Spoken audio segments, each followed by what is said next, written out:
Oh, I haven't made a video in a couple days because I've been fighting with the cold. Not a cold, but the bitter cold that we're dealing with. And we bought an old house.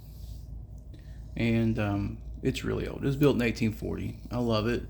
It was physically moved from another location to here in 1950, which I find fascinating. And you can only really tell by looking at the foundation when you're in a cellar. But it's been updated off and on from the 1950s. And I got this addition. The laundry was built on a porch in the back, I guess. And because I got a window to my laundry room. I think it's funny, but it gets a little chilly back there. I need to re-plumb it because the water intake to the toilet's all jacked up. And there's literally a 1.5-inch hole where it goes in and up, and I gotta take the floor up to fix it, to replace it. So I haven't replaced it. I got an idea. I'm gonna along the floorboard. It'll look janky, kind of industrial, but it'll work. But I've not had cold water to my laundry room or my freaking sink for a few days. It's only getting up to 37 today, and the way they did the addition, where the lines go in, that's a cooler. I got my cellar, my other pops never freeze. I got that fixed. I did some tinkering, did some thinking, executed a plan. They don't freeze, even down to single digits.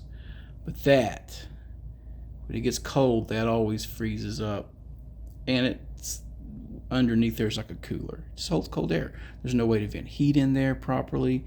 I can't physically get in there. Literally, if we have to redo those pops, we gotta tear up the floor. We'll make maybe not the whole floor. I could probably get by just tearing out the cabinetry.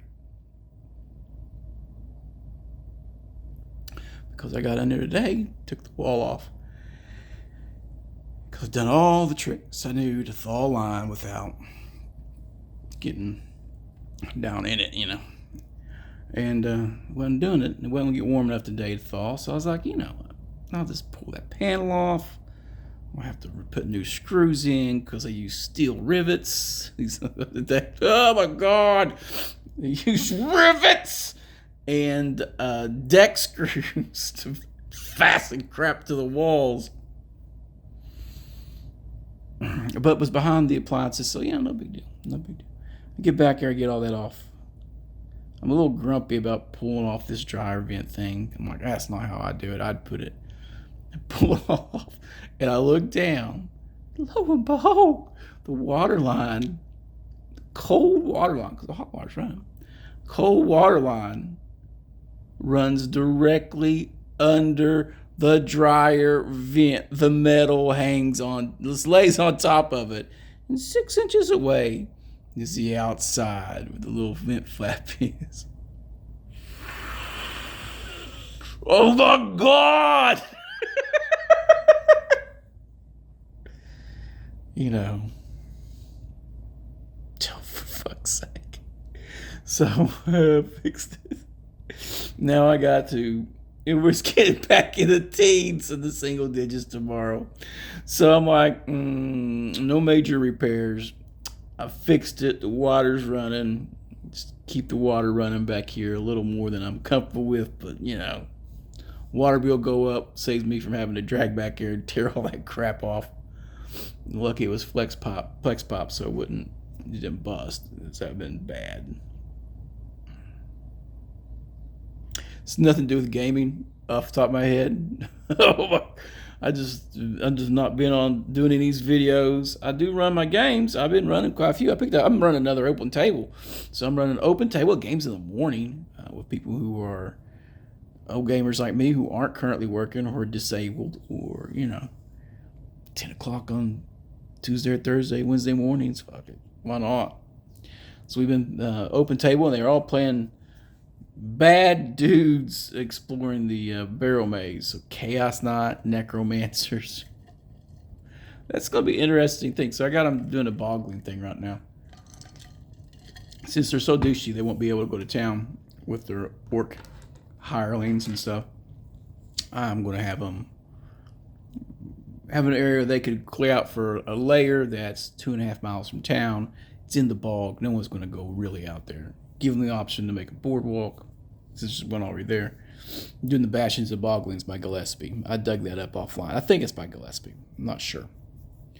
And it fits well near Helix or Bogtown. But jerry rigging stuff for your players, or we're going to make this, and we're going to do it in 10 minutes, and I'm going to climb up it in armor. Do you allow them to do it, or do you have repercussions for janking stuff up? Because, I've seen people do stupid stuff, like put a ladder on a ladder and use forklifts to do things they were never meant to do. We call it redneck tech from where I'm from. OSHA calls it a violation. It's always straight up dangerous, but we're not climbing in armor on that stuff either, so it's what it is. How lenient are you with jerry rig stuff where it's just slapped together and in a logical, realistic world that stuff's never going to work? It's just not going to work. It's not going to support the weight, but you make a roll and you let it happen. I'm pretty lenient about that. But all that stuff's also fragile, so when goblins come along and find that, they can just tear it apart for parts. We mean the thing we had set up. Yeah, and this last group of goblins you fought, seems like the pieces, their makeshift clubs look like the stuff that you spent hours putting together. Oops. We jerry-rig stuff too. Stabby. All right, this stuff me venting. I was usually profanity flows out of my mouth like art. When stuff like that happens, today I just stared at it. It's like, of course it'd be something like this. Which means I got another project for the spring. Tempted to seal it off and just vent the dryer inside through a box with a filter, and that would help keep that room warm when we did laundry. Unfortunately, it'd help it keep it hot in the summer, but like I said, I got a window. I can just shut that whole room off, turn it into a sauna. Anyway, guys, game well, game often. The dice are trying to kill you. Just get used to it. All right, later, guys.